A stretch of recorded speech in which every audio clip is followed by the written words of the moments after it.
अस्सलाम वालेकुम। एक नए व्लॉग में सोहेल रशीद आपसे मुखातिब। सुप्रीम कोर्ट ऑफ पाकिस्तान में मौजूद हैं हम और अदील सरफराज साहब हमारे साथ मौजूद हैं।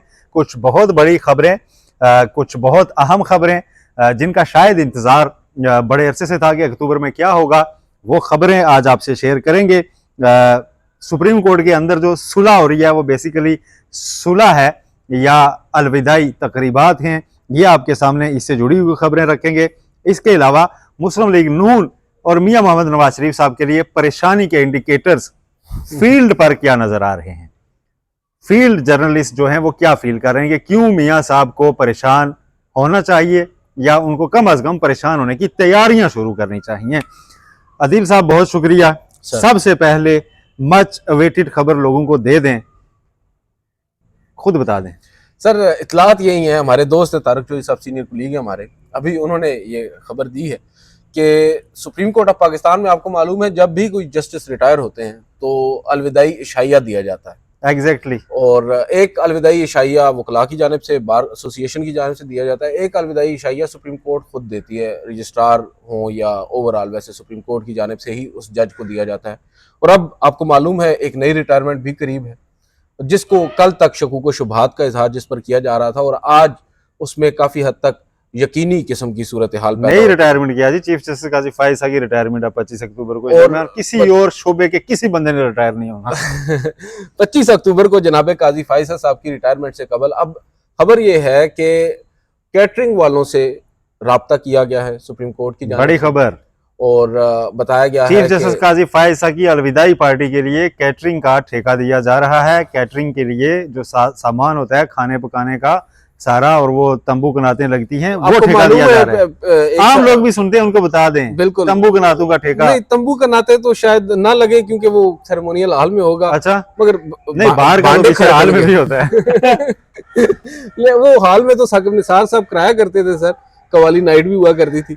अब काजी साहब के दौर में तो बंदियाल साहब के टाइम हुआ है ना, वहां पर भी हुआ है, वो साकिब साहब ने शुरू करवाया था।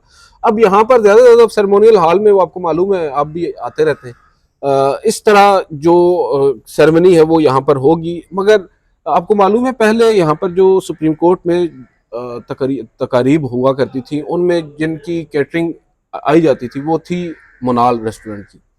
जस्टिस उमरता बंदयाल साहब के दौर में या उससे पहले भी हम गुज़िश्ता कई सालों से देख रहे हैं मोनाल की कैटरिंग यहाँ पर होती थी। अब की बार मोनाल तो है नहीं, तो जाहिर बात है। अच्छा, फिर एक दिलचस्प सवाल जेहन में आ गया, भूल जाऊंगा, कमेंट में कोई ना कोई लाजमी पूछेगा, यार कैटरिंग शैटरिंग तो हो गई है, तो अलविदाई पार्टी में आप किस मुंह से जाके चीफ साहब को अलविदा करेंगे, जो कह रहे थे कि एक्सटेंशन एक्सटेंशन एक्सटेंशन। तो एक्सटेंशन की पहली बात तो ये है ना सोहेल रशीद साहब, क्यों हमें आप इतने ऊपर बिठा रहे हैं? हमें बुलाएगा कोई तो हम जाएंगे ना सर। तो बात ये, यहाँ पर तो हमें बुलाया भी नहीं जाता और अब तो बिल्कुल भी नहीं जाएगा बुलाया। लेकिन हम सर जो बात कर रहे थे उस बात की तस्दीक तो काजी साहब खुद कर चुके हैं। एग्जैक्टली, मैंने आपसे सवाल इसलिए किया था कि लोग पूछेंगे।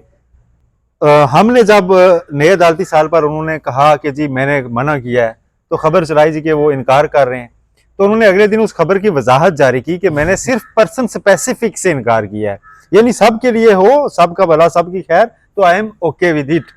तो हमारे पास वो डॉक्यूमेंट है जो इसकी तस्दीक कर रहा है इस साइड से, और आजम मजीद तारड़ साहब का भी तस्दीक हो रही है जी कि वो आए थे हमारे चैम्बर और उन्होंने आके हमसे ये बात की थी और उन्होंने खुद भी साथ दे रखा है। तो दोनों साइड की तस्दीक है कि इस पैकेज पे डिस्कशन हुई है, तो इसलिए हमें तो कोई कुछ नहीं कह सकता क्योंकि हमारे पास डॉक्यूमेंट्स है। बिल्कुल। अच्छा चलें जी, लेकिन ये बड़ी खबर है कि अब ये बिलाखिर तैयारियां हो रही हैं। 3-4 रोज पहले खबर आई थी कि अटॉर्नी जनरल साहब को दोबारा उन्होंने कन्वे किया कि गवर्नमेंट को बता दें कि आई एम नॉट इंटरेस्टेड, लेकिन एलामिया नहीं आया। एलामिया आखिरी वही है कि सिर्फ पर्सन स्पेसिफिक से इनकार है। देखिए, तो ऐसे में दोबारा ट्विस्ट कहानी में आ सकता है। सर देखिए, ट्विस्ट तो आ सकता है, लेकिन अब मुझे ये लगता है कि पानी सर से गुजर चुका है और अब जहां तक काजी फायज साहब हैं उनकी जरूरत मुझे नहीं लगता कि शायद। तो ये तो एहसान फरामोशी होगी ना फिर, इसलिए तो वो कहते हैं एहसान करें। तो फिर देखें, अब आप एक नुक्ते से दूसरे नुक्ते पे जा रहे हैं और नुक्ते खुद ब खुद जुड़ते जा रहे हैं, इसमें हम क्या कर सकते हैं। लेकिन अब कल काजी फायज साहब ने एहसान फरामोशी की भी बात की है, बिल्कुल आपकी बात दुरुस्त है और बहुत से लोग जोड़ रहे हैं इसको हुकूमत के साथ ही, क्योंकि गुज़िश्ता चंद दिनों से ये खबरें आ रही थी कि काजी फायज साहब 25 तारीख को रिटायर हो रहे हैं। शायद जो पहले उनको एक तरह से सब्ज़ बाग दिखाए गए थे वो अब मज़ीद उनके ऊपर अमल पैरा हुकूमत नहीं है और जस्टिस मंसूर अली शाह साहब के नोटिफिकेशन की बाज़गश्त है इस वक्त शहर इक़्तिदार में। कहा यही जा रहा है कि उनका नोटिफिकेशन बस आया कि आया। इसमें भी एक ट्विस्ट हो सकता है सर रशीद साहब, क्योंकि बहुत से लोग, हम लोग बड़ी आसानी के साथ ये तो कह सकते हैं कि हुकूमत को एक बड़ी सुबकी का सामना करना पड़ रहा है, बिलखसूस पाकिस्तान तहरीक इंसाफ के इस हालिया एहतजाज और मौलाना फजल रहमान साहब की सियासी बसीरत के बायस। बावजूद इसके हुकूमत ने सर सब कुछ दांव पर लगाया है। मई 2024 से आज तक आईनी तरमीम के लिए क्या कुछ नहीं किया गया। बिलावल भुट्टो जरदारी साहब हुकूमत से मुराद अगर आप मुस्लिम लीग नून कहें तो ज्यादा नहीं, पाकिस्तान पीपल्स पार्टी भी उनका स्टेक पे कुछ नहीं लगा। हाँ, बात उनका यहाँ कोई भी बैठे, उनका फिलहाल स्टेक पर कुछ भी नहीं लगा। बिल्कुल ठीक है, आपकी बात कोई एक हल्का नहीं है ऐसा जिसे इमरान खान भी कहते हैं कि पीपल्स पार्टी हमसे धांधली से जीती है। माजरत के साथ असल स्टेक होल्डर्स तो फिर नून लीग भी नहीं है ना। नहीं, फेस पे वो हैं, ड्राइविंग सीट पे बैठे हुए हैं ना, ड्राइविंग सीट छीन जाना बड़ी बात होती है। बिल्कुल ठीक है। बाकी जिनका आप स्टेक कह रहे हैं उनका बिलावल आ गया तो उनका स्टेक पे किया, वो तो वो से भी है। बिल्कुल सही है, बिल्कुल बात आपकी दुरुस्त है। अब यहाँ पर सूरत हाल ये है कि वो हुकूमत या वो नून लीग ही, चले बात कर लेते हैं, नून लीग जिसकी ख्वाहिश थी कि आईनी तरमीम की जाए और किसी तरीके से अदलिया को कंट्रोल में लाया जाए। बात ये, बहुत से लोग ये कहते हैं ना कि यार क्या आईनी अदालत की ज़रूरत है। उन्हें आईनी अदालत की ज़रूरत नहीं है सर। उन्होंने जो इस मौजूदा जुडिशल सेटअप है इसको कमज़ोर करना है, क्योंकि उनकी जो बका है वो मशरूत है इस जुडिशल सेटअप के ना होने से। वजह यह है कि आपको मालूम है 6 फाजिल जजेस साहिबान ने खत लिखा, उस खत पर हुकूमत खैफ नहीं थी, परेशान नहीं, वो केस पेंडिंग है, वो केस पेंडिंग है। उस खत की इतनी परेशानी भी नहीं है, मेरी जहां तक अंडरस्टैंडिंग है। असल परेशानी है वो खत लिखने वाले जो 6 जजेस साहिबान हैं उनके फैसले, चाहे वो जस्टिस तारिक जहांगीरी का इलेक्शन ट्रिब्यूनल्स का मामला हो। बाबर सत्तार साहब ने ऑडियो लीक्स केस में उन तक को नहीं छोड़ा जिनके बारे में कोई जज सोचते भी नहीं थे बात करते हुए। तो ये तमाम वो चीज़ें हैं, उनको नज़र आ रहा था कि 8 फरवरी के इंतखाबात में उन्होंने क्या कर रखा है। फॉर्म 45, फॉर्म 47 उनके सामने। खतरा यही है ना सर, अगर सुप्रीम कोर्ट में वो सेटअप आ जाता है पावर में 25 के बाद और फुल पावर में, कोई आईनी अदालत नहीं होती ऊपर, जो ये समझता है कि हाई कोर्ट के जजेस समेत उस पर जो बाकी हाई कोर्ट्स ने भी तस्दीक की कि मुदाखलत है, जो सेटअप ये समझता है कि इलेक्शन में फेयर तरीके से नहीं चला गया, और जो सेटअप ये लिख चुका है फैसले में कि इलेक्शन कमीशन शफाफ इलेक्शन कराने में नाकाम रहा, जो सेटअप सिविल लिबर्टीज का बहुत ज्यादा केयर करता है, जो सेटअप मिसिंग पर्संस के ऊपर 0 टॉलरेंस रखता है, वो सारा आ गया तो आप देखेंगे कहाँ कहाँ बात जाएगी सर। वो इसलिए ये आखिरी 10-12 दिन जो है मालूम है कि ट्विस्ट तो अभी भी आ सकता है। उन्हें मालूम है कि ये जो 8 फरवरी के इंतखाबात का अगर किस्सा खुल गया और वो जो मतिउल्लाह जान साहब कहते हैं ना इलास्टिक की शलवारें, ये सर अगर खुल गई ना तो फिर मामलात बिगड़ सकते हैं हुकूमत के लिए। तो हुकूमत की पूरी कोशिश थी किस तरीके से इस अदलिया को जो है, इसका जहर जो है वो निकाला जाए। जी बिल्कुल, और वो उसमें अभी तक तो आज की जो खबर है नाकाम ही है। मौलाना फजल रहमान साहब ने उन्हें पीछे धकेला है। ऐसे मौलाना ने इस बार पीटीआई को भी थोड़ा सा सिखाया यार कि सियासत भी खेला करो, सियासी फ्रंट भी ऑन रखा करो। अब अगर मौलाना ले जाते हैं ये चीज़ हुकूमत से कि जी मिलिट्री कोर्ट्स में ट्रायल नहीं होगा, जजेस के ट्रांसफ़र नहीं होंगे, आईनी अदालत का सरबराह कोई रिटायर्ड जज या किसी की मुद्दत बढ़ा के नहीं बनेगी और टॉप 5 में से ही कोई होगा, बाकी जो बचे हैं या वही टॉप 5 बैठा करेंगे आईनी अदालत में मंसूर अली अल्टरनेट डे पे, इस तरह की चीज़ ले आते हैं। हाँ, इस तरह की ले आते हैं तो फिर तो नून लीग को तो तरमीम का कोई फायदा नहीं होना, फिर तो पीटीए का कुछ स्टेक पे नहीं लगना, फिर बनाते रहे तरमीम बराए तरमीम, एक नई अदालत बना ले। तो तरमीम, वैसे वो बिलावल से हमारी मुलाकात हुई थी, आप भी मौजूद थे, उनको भी मालूम है 25 से पहले अगर हो गई तो हो गई, उसके बाद अगर हुई तो वो तरमीम वैसे भी नहीं होनी। अच्छा, एक और खबर दे दूं ना, अब हुकूमत के लिए परेशानी नंबर गेम पे दोबारा शुरू हो चुकी है। मौलाना के इस नए प्रपोजल के बाद कि 2 हिस्सों में रखा जाए। नाजरीन, दिन को आपसे मैंने शेयर किया था कि मौलाना ने 2 हिस्सों में तरमीम करने का कहा है। उस पर गवर्नमेंट ने अभी उन्हें नाराज तो नहीं कहा, अच्छा जी करते हैं, लेकिन साथ आज पार्लिमानी जमातों ने स्पीकर साहब को खत लिखा। इजराइल से ये खबर आई, अप्रोच किया स्पीकर को कि जनाब इलेक्शन कमीशन से दोबारा कहें कि हमें जो इलेक्शन एक्ट में तरमीम किया ना, हमें उसके तहत मखसूस नशिस्तें जो इजाफी थी दोबारा वो मालिक नियमत हमें दोबारा फौरी तौर पर दे। जबकि सुप्रीम कोर्ट का फैसला इन फील्ड है जो कह रहा है कि आप ये नहीं कर सकते, वो पीटीआई की नशिस्तें हैं। उसके बाद स्पीकर की जानिब से जरा ये कहते हैं इलेक्शन कमीशन को अप्रोच कर लिया गया है कि जनाब आपको पहले भी खत लिखा था, आप वो सीटें हमें दे क्यों नहीं रहे। तो अब वो मखसूस इजाफी नशिस्तों पर दोबारा गौर हो चुका है शुरू कि अगर आपने अपनी पूरी मन मर्जी वाली तरमीम करनी है ना तो आपको इजाफी मखसूस नशिस्तें चाहिए। मन मर्जी वाली वो जिसमें चीफ जस्टिस काजी फाइज का सीन ऑन होगा। बिल्कुल सही है, ठीक है। तो इससे एक चीज तो लगता है कि मौलाना का प्रपोजल कोई to the fullest government accept नहीं कर रही, वो मुतबादल ऑप्शंस की तरफ जा रही है। तो ये जब सारे ऑप्शंस मौजूद हैं तो इसके होते हुए कैटरिंग का ठेका भी हो रहा है, लेकिन दोनों तैयारियां इसका मतलब चल रही हैं। फिर जो सुप्रीम कोर्ट के अंदर सुलह की कोशिश आज खबर है, वो बताइए, वो सुलह की खबर है या वो अलविदाई पार्टी की तैयारियों के लिए एक माहौल खुशगवार बनाया जा रहा है? जो आपकी दूसरी बात है मैं उससे अग्री करूंगा।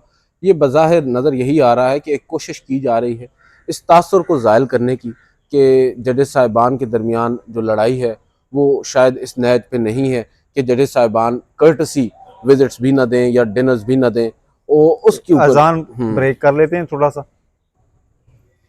अच्छा, तो हम बात कर रहे थे कि अब ये सारा जो सिलसिला चल रहा है सुलह बेसिकली ये अलविदाई माहौल खुशगवार करने के लिए है। देखें अभी भी हमने चेक किया है, मेरी अभी मुख्तलिफ लोगों से बात हुई है, इवन मेरे फेलो जर्नलिस्ट हैं उनसे भी बात हुई है। ये खबर जो है दुरुस्त हो सकती है मगर ये शायद कुछ अर्सा पहले की खबर है। और चीफ जस्टिस काजी फाइसा साहब के जो मानने वाले चाहने वाले जो हमारे दोस्त हैं उनकी जानिब से ये आज खबर आई है सामने कि कोशिश हो रही है। तो हमारी इतला ये है कि ये शायद काजी फाइसा साहब की जानिब से एक कोशिश हो रही है और वो फुल कोर्ट जाते बुलाए बगैर हो रही है कि ठीक देखिए है जी मैं आपको केस और नहीं लगाता, बस मुझे बात ये है ना कि नेक अगर आप तमन्नाओं के चाहते साथ हैं तो रुखसत करें। अगर आप चाहते हैं किसी ने ये भी तबसरा किया है, मैं नाम नहीं लूंगा जी, कि खबर यह है कि काजी साहब ने सफेद झंडा लहरा दिया। बात तो वही है। देखिए सफ़ेद झंडा भी लहराया है बट विद सम रिस्ट्रिक्शंस। आपने जजेस के साथ फेंसेस को मेंड करना है, आप करें, फुल कोर्ट बुला लेना। आप फुल कोर्ट नहीं बुला रहे, फुल कोर्ट बुलाने उससे बैड टेस्ट क्रिएट होगा। वो कहते हैं हमने कोई बैड टेस्ट क्रिएट किए बगैर जाना। सर देखिए वो जजेस साहिबान मेरी इतलात के मुताबिक इस तरफ नहीं आएंगे। जो ये कोशिश हो रही है हो सकता है कि वो चाहते हों कि रिटायरमेंट से पहले जो उनका डिनर है अलविदाई उसमें शायद कोई बदमगजी ना हो, जजेस साहिबान की गैरहाज़िरी ना हो, बड़े तादाद में जजेस साहिबान वहाँ पर मौजूद हों, शायद उसके लिए ये कोशिश की जा रही हो। इतलात तो ये है कि जमाल मंदोखेल साहब ने पहले कोशिश की थी और उनके साथ याहिया अफरीदी साहब भी थे मगर वो कोशिश नाकाम हुई थी।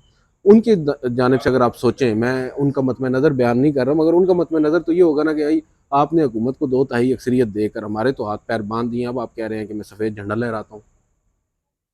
ये उनका भी तो पॉइंट ऑफ व्यू है ना। अच्छा, दूसरी तरफ ये है कि शायद हुकूमत की जानिब से कोई नोटिफिकेशन भी जस्टिस मंसूर अली शाह का आ जाए और आज उसकी इतलात है कि एक बहुत तवील 8-9 घंटे का तवील इजलास जो है वज़ीर कानून वगैरह वो सारे अटेंड कर रहे हैं और चल रहा है आखिरी इतलात तक।